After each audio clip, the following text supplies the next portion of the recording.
Assalamualaikum warahmatullahi wabarakatuh. Perkenalkan, nama saya Kinari Hadatul Aisyah Farha dari Prodi S2 Teknik Biomedis Universitas Airlangga akan mempresentasikan hasil review jurnal yang berjudul Analisis Sinyal EEG dengan Ekstraksi Fitur Domain Waktu dan Domain Frekuensi pada Perokok Aktif.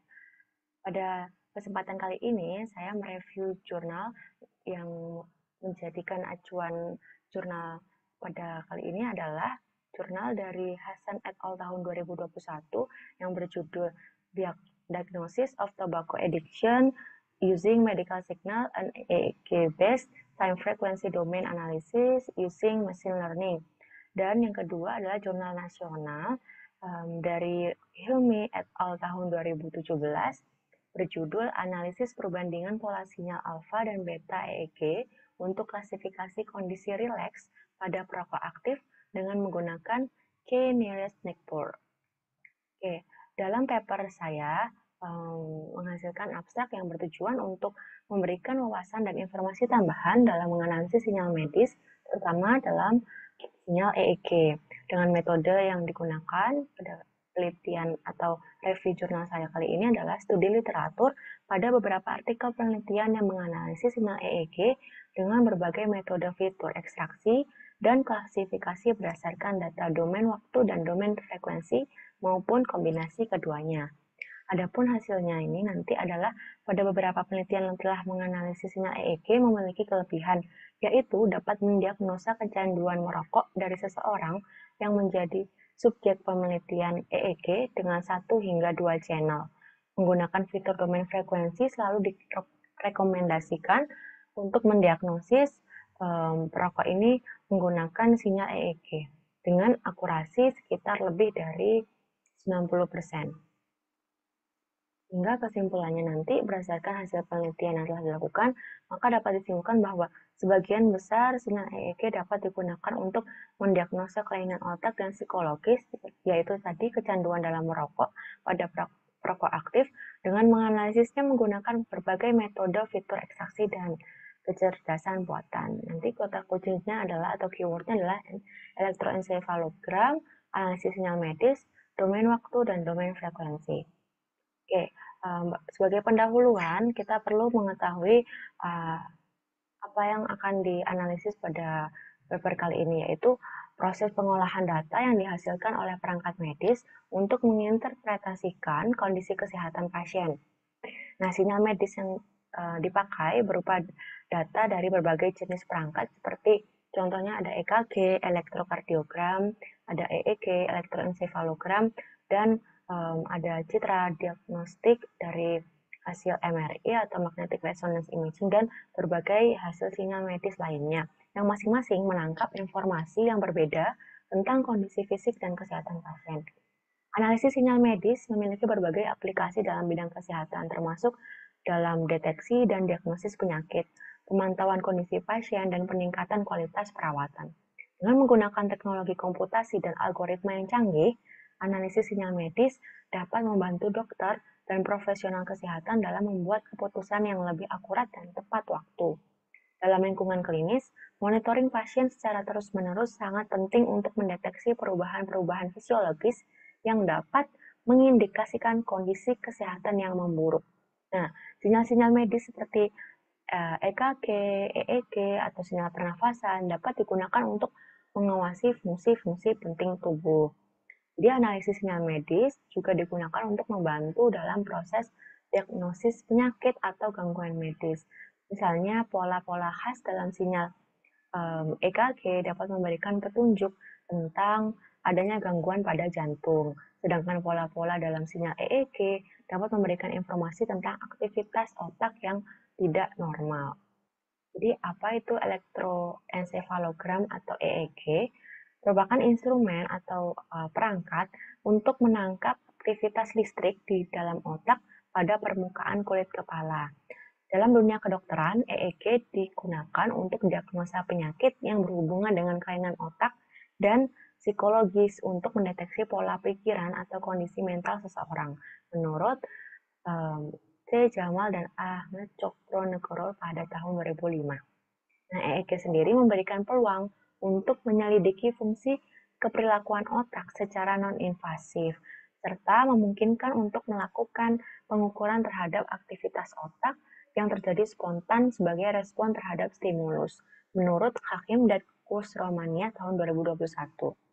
EEG menggunakan aktivitas elektrik dari neuron yang terdapat dalam otak. Neuron akan menghasilkan elektrik ketika mereka aktif. Nah, elektrik ini yang dapat diukur di luar tengkorak dan dilakukan dengan menggunakan EEG, sehingga penggunaan alat EEG dilakukan dengan cara menempelkan elektroda ke bagian-bagian tertentu, tergantung pada tujuannya. Pengamatan visual EEG secara langsung sangat sukar mengingat amplitudo sinyal EEG ini demikian rendah dan polanya sangat kompleks. Bisa ditunjukkan pada gambar yang saya beri pointer di sini, merupakan contoh dari frekuensi 5 Hz. Ini contoh dari frekuensi 10 Hz dan ini merupakan contoh dari 26 Hz. Nah, semakin tinggi frekuensinya, semakin tinggi juga amplitudonya, sehingga secara penampakan visualnya EEG ini merupakan amplitudo yang sangat kompleks dan juga sangat beragam gitu, sehingga adanya noise atau kebisingan yang mengganggu dalam citra sinyal medis EEG. Tuh. Oke, setelah gelombang yang terekam oleh EEG ini merupakan hasil dari pencampuran beberapa osilasi yang muncul bersamaan pada frekuensi yang berbeda, untuk dapat melihat amplitudo dari setiap gelombang dilakukan proses kalkulasi matematis analisis transformasi Fourier. Adapun sinyal mentah atau sinyal raw EEG diubah menjadi sinyal yang telah diproses sebelumnya, dan hal yang sama diberikan ke modul ekstraksi.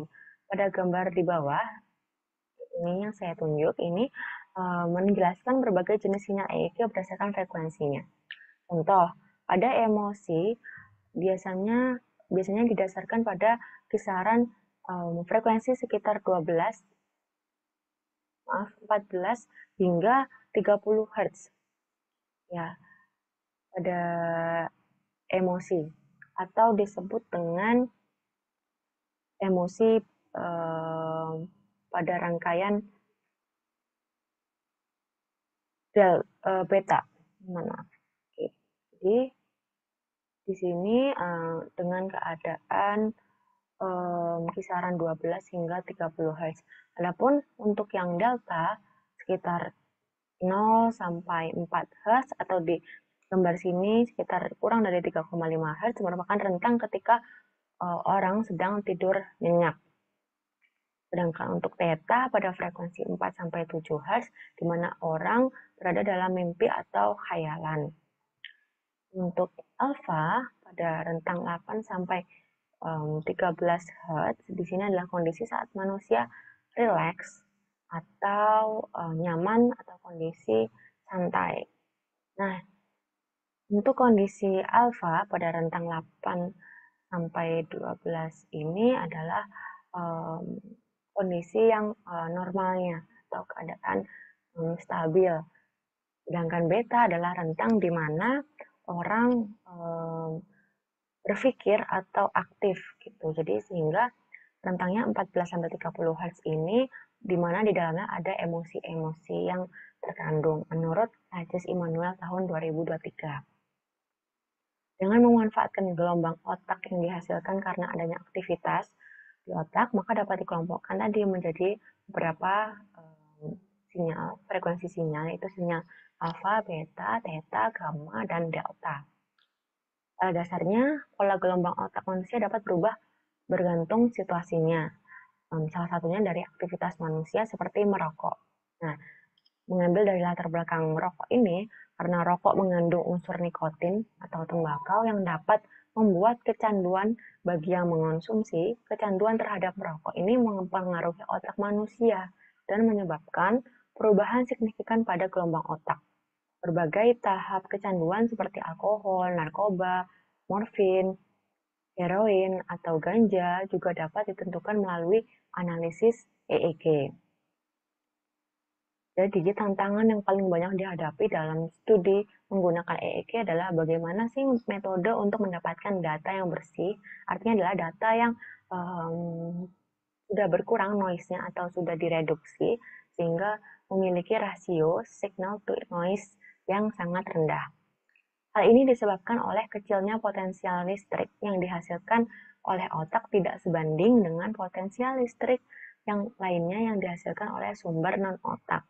Di balik itu, EEG memiliki kelebihan utama dari resolusi temporal yang sangat baik dibandingkan dengan brain imaging lainnya. EEG dapat merekam data dalam rentang hingga milidetik dan cenderung relatif murah dan fleksibel ketimbang metode brain imaging lainnya. Para peneliti sebelumnya mengekstrak fitur domain waktu dan frekuensi dari EEG dan menunjukkan bahwa fitur domain frekuensi terutama power spectral density atau PST dan fast Fourier transform atau FFT adalah yang paling sensitif terhadap kondisi merokok dibandingkan fitur domain waktu untuk mendeteksi perokok. Dalam kutipan Hasan et al. 2021. Dengan mengekstraksi fitur domain frekuensi dan waktu yang berbeda, dapat dilihat perubahan pola yang terjadi pada sinyal EEG. Maka dari itu, saya membuat review jurnal ini dengan merangkum beberapa penelitian sebelumnya untuk disajikan hasil analisis sinyal EEG yang efisien berdasarkan analisis frekuensi waktu dari sinyal EEG. Adapun metode penelitian yang diambil dari studi literatur oleh Hasan et al. 2021 dan penelitian Hilmi et al. Tahun 2017 akan dibahas satu persatu. Yang pertama, dengan membandingkan dua penelitian sebelumnya ini, dapat dilihat untuk penelitian Hasan et al. Tahun 2021 menggunakan metodologi untuk membangun sistem diagnosis untuk pengidap kecanduan nikotin atau tembakau atau pada perokok yang berbasis elektroensefalogram, ditunjuk pada gambar diagram alirnya seperti ini.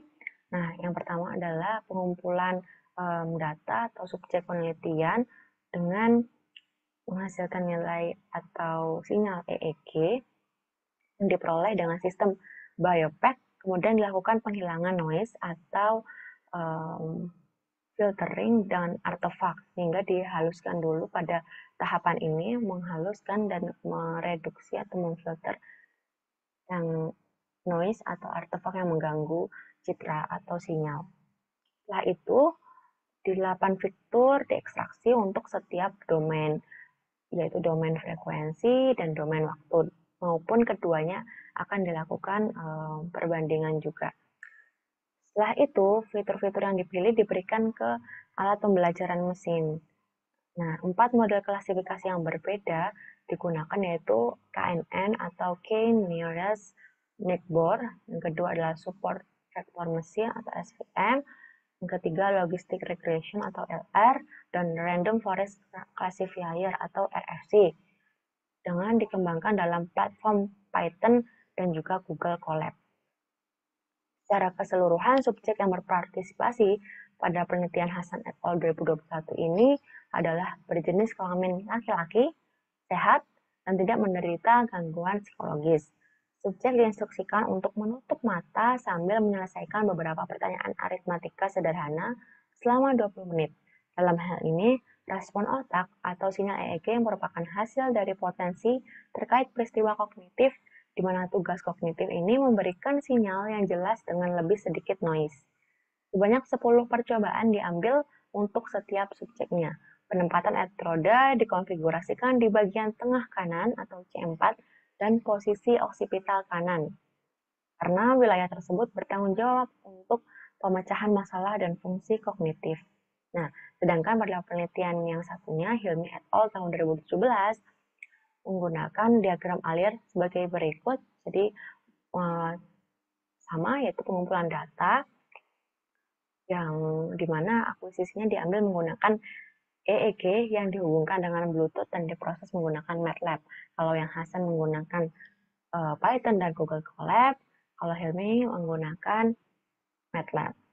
Sehingga ada dua data, ada data latih dan data uji yang akan melakukan dilakukan proses pre-processing atau pra-pemrosesan, lalu dilakukan ekstraksi ciri, dan dilakukan pembandingan antara hasil ekstraksi ciri dari database dan data hasilnya, lalu dilakukan klasifikasi, hingga nanti dari klasifikasi dapat disimpulkan hasil akhirnya.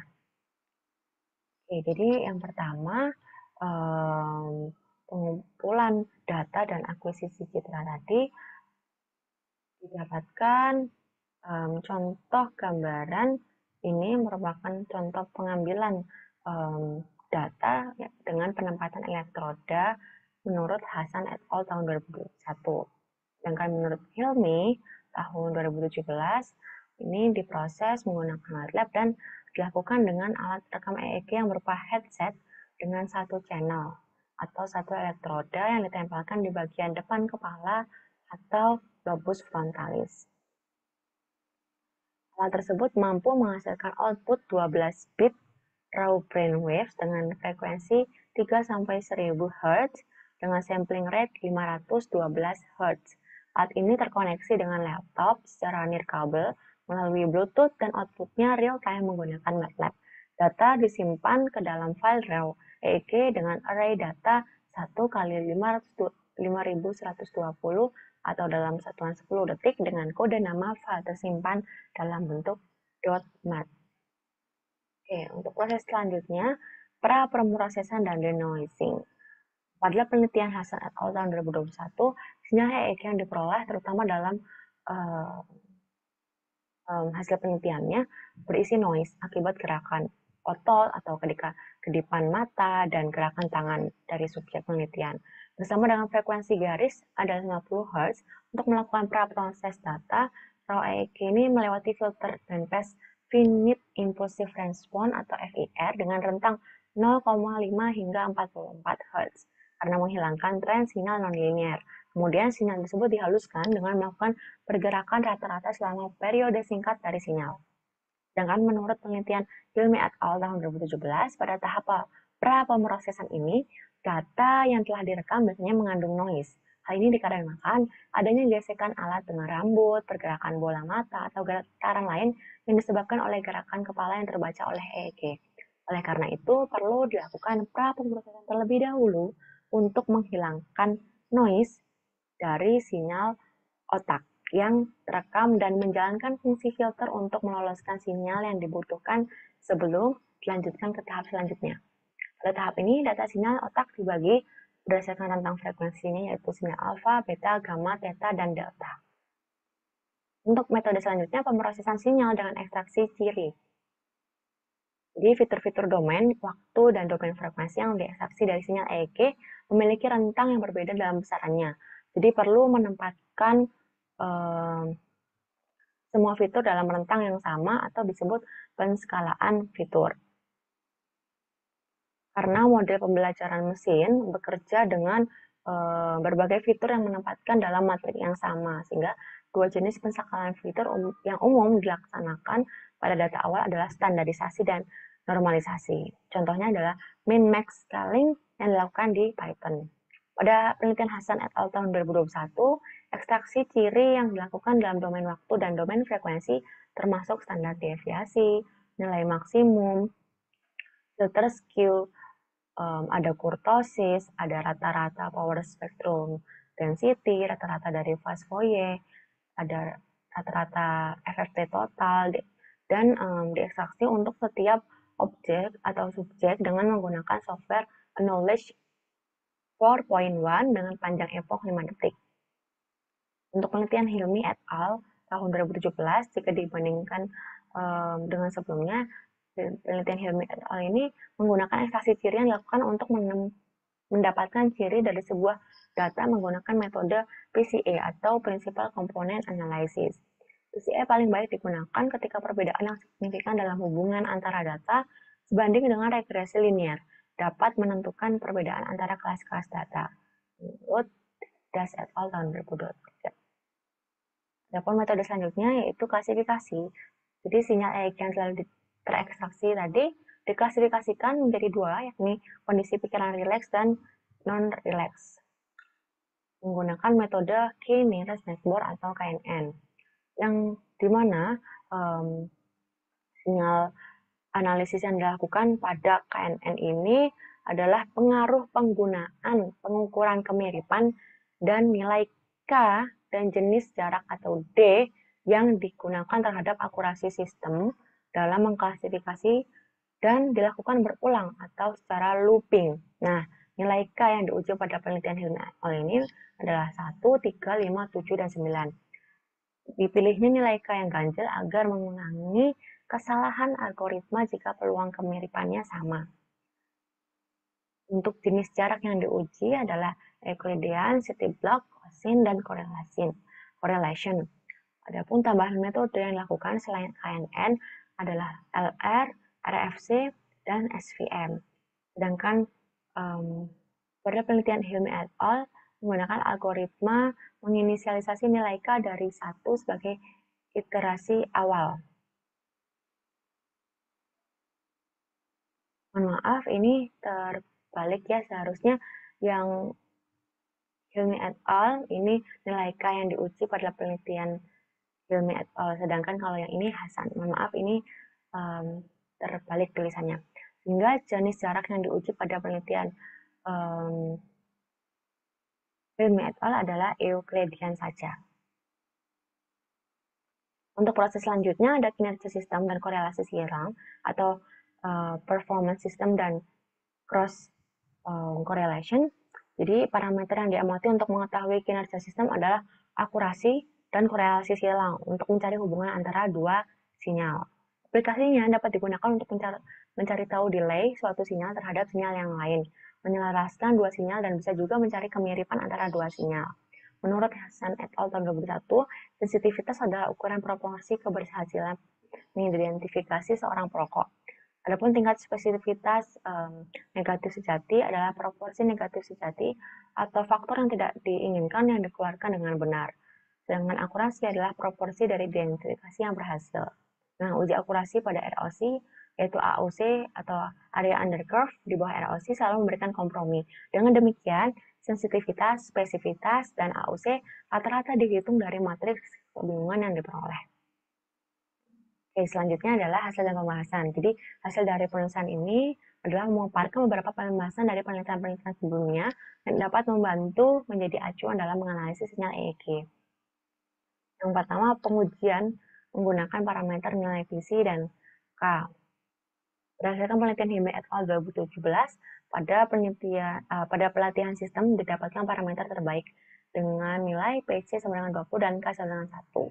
Parameter yang telah didapatkan kemudian diujikan pada sistem untuk mendapatkan hasil terbaik seperti di bawah ini. Ini merupakan gambar hasil pengujian sistem yang terlihat bahwa sebanyak 27 ini dari 30 atau 90% orang yang sedang merokok terdeteksi sebagai sinyal otak dalam kondisi rileks. Sedangkan pengujian pada sinyal beta menunjukkan 29 ini dari 30 atau 96,67% orang yang sedang merokok terdeteksi sebagai sinyal otak yang dalam kondisi rileks.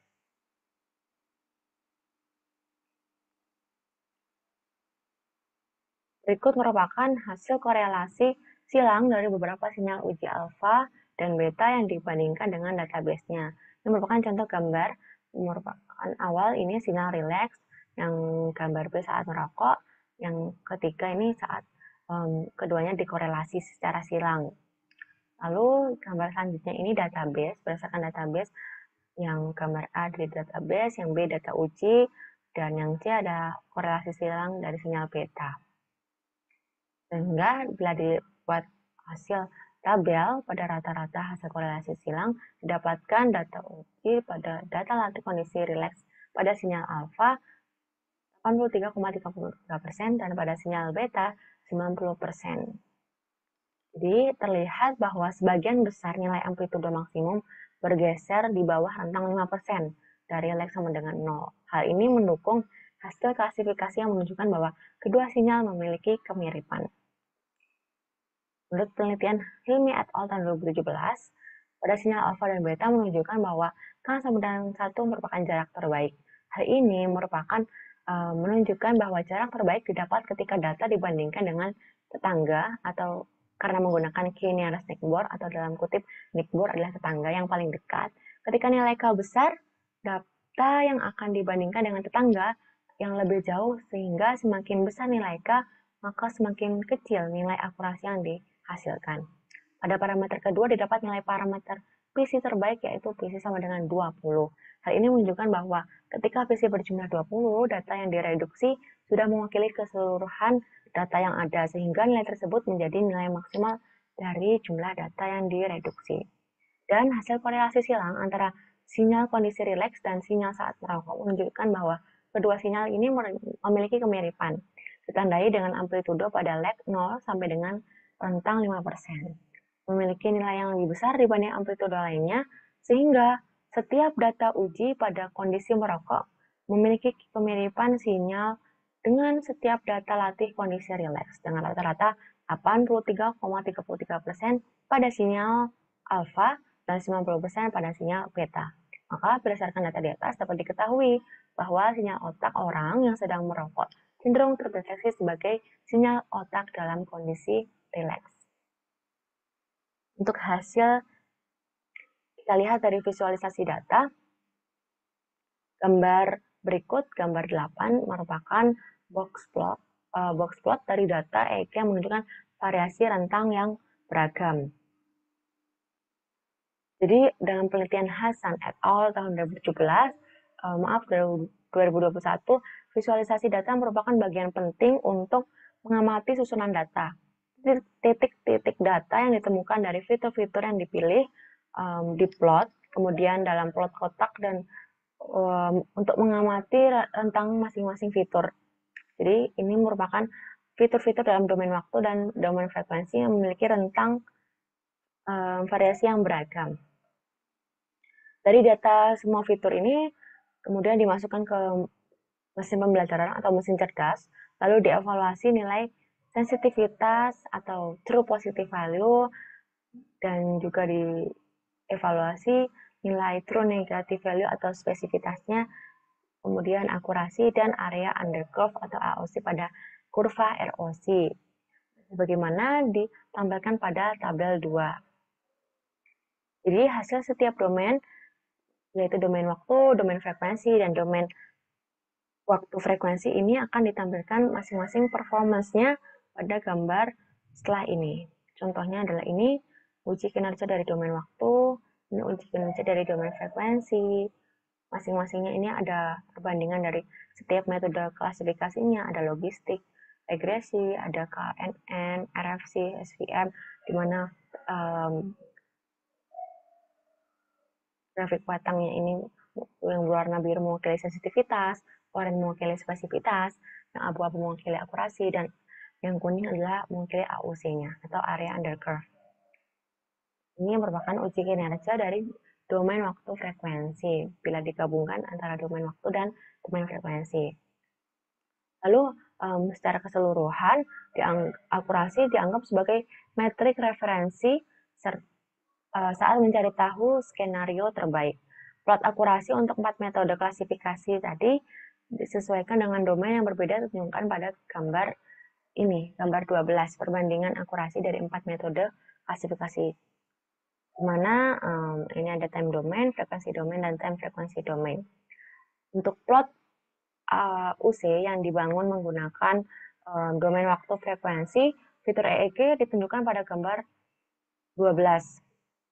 Ya, gambar ini, jadi gambar tersebut menunjukkan bahwa metode RFC yang ini merupakan kompromi terbaik antara sensitivitas dan spesifitas dengan mencakup area tertinggi di bawah kurva ROC atau nilai AUC-nya, nilai AUC atau area under curve-nya adalah sama dengan 0,92%. Ini merupakan kompromi yang terbaik menurut Hasan et al. Tahun 2021.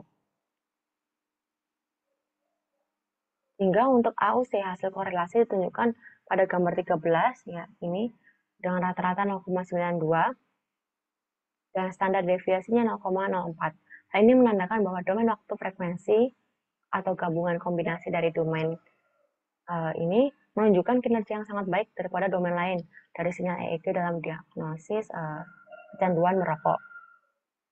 Oke, berdasarkan hasil pembahasan dari kedua penelitian tersebut, implikasi dan rekomendasi dapat dirangkum sebagai berikut. Yang pertama, menurut penulis, menggunakan fitur domain frekuensi selalu direkomendasikan untuk mendiagnosis merokok menggunakan sinyal EEG. Tetapi lebih disarankan menggunakan kombinasi domain waktu frekuensi untuk memberikan kinerja klasifikasi yang lebih tinggi. Penggunaan sensor EEG untuk mendeteksi kebiasaan merokok bisa menjadi prosedur yang tidak praktis, tetapi dapat sebagai kebenaran dasar atau diagnosa awal atau deteksi dini dalam eksperimen yang berhubungan dengan tembakau atau nikotin. Dengan metode PCI dapat dinilai lebih efektif dalam mengekstraksi ciri. Sehingga bila dilihat dari hasil penelitian keduanya, akurasi terbesar didapatkan pada saat parameter R sama dengan 20 atau PC sama dengan 20 dan K-nya sama dengan 1, yaitu pada sinyal alfa sebesar 90% dan beta 96,67%. Maka sinyal otak alfa dan beta pada subjek yang sedang merokok memiliki kemiripan dengan sinyal otak alfa dan beta pada kondisi rileks. Pada sinyal alfa dan beta, semakin besar nilai K-nya, semakin memperkecil akurasi. Setiap data uji mempunyai kemiripan dengan data latih rileks dengan rata-rata 83,33% untuk sinyal alfa dan 90% untuk sinyal beta. Sehingga berdasarkan analisis pada hasil penelitian yang telah dilakukan sebelumnya, maka dapat disimpulkan bahwa sinyal EEG mampu mewakili informasi otak terhadap kecanduan merokok baik dalam keadaan rileks maupun tidak rileks. Dengan menggunakan metode ekstraksi ciri PCA dan metode klasifikasi KNN, didapatkan simpulan bahwa sistem ini mampu mengekstraksi sinyal EEG dan mengklasifikasikannya dengan akurasi di atas 90%. Dengan input atau domain yang dilakukan sebagai input adalah menggunakan kombinasi domain dari domain waktu dan domain frekuensi. Tetapi untuk metode klasifikasinya, menurut Hasan et al. Tahun 2021 lebih baik menggunakan RFC atau Random Forest Classifier dibandingkan dengan KNN berdasarkan hasil data nilai AUC-nya yaitu 0,92%. Berikut adalah referensi yang saya gunakan.